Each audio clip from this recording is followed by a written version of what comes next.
Avec son nouveau duo d'entraîneurs Ocagne-Gérard, Béziers recevait Angoulême. Et ce sont les Biterrois qui ouvrent le score dans cette rencontre par la botte de Munro.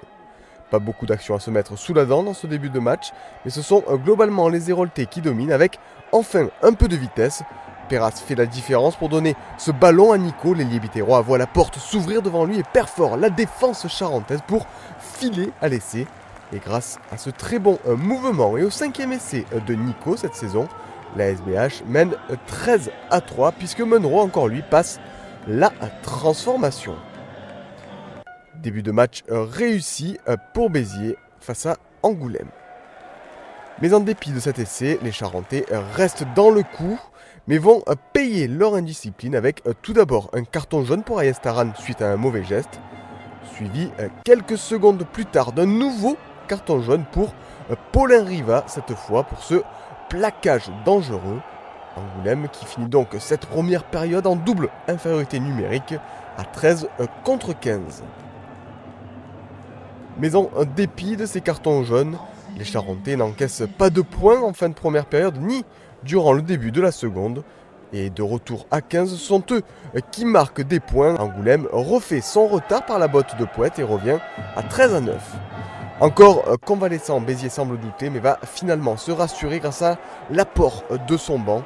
Si les avants font le travail dans un premier temps, c'est Julien Blanc qui s'échappe pour inscrire le deuxième essai des siens dans ce match.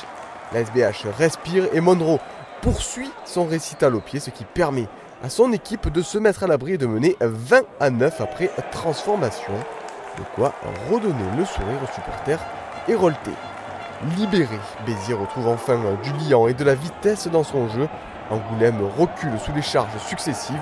Et c'est Pouletoua qui résiste et fait la différence sur son aile pour donner après contact à Blanc à l'intérieur. Le demi-mêlée s'échappe dans les 22 et s'en va inscrire tranquillement le troisième essai de son équipe. Un essai synonyme de bonus offensif. Munro transforme et Béziers s'envole pour mener 27-9. Le festival offensif biterrois se poursuit dans les 10 dernières minutes avec ce très bon jeu au pied de Munro.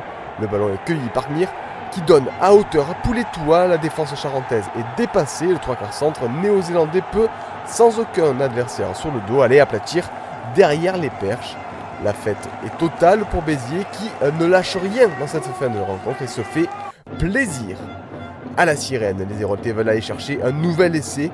Et dans le sillage de cette percée de fou à l'eau, c'est Meïté qui est trouvé le long de la ligne. Le troisième ligne résiste au retour défensif et enfonce un petit peu plus le clou avec ce 5e essai. Un essai qui scelle le sort de cette rencontre.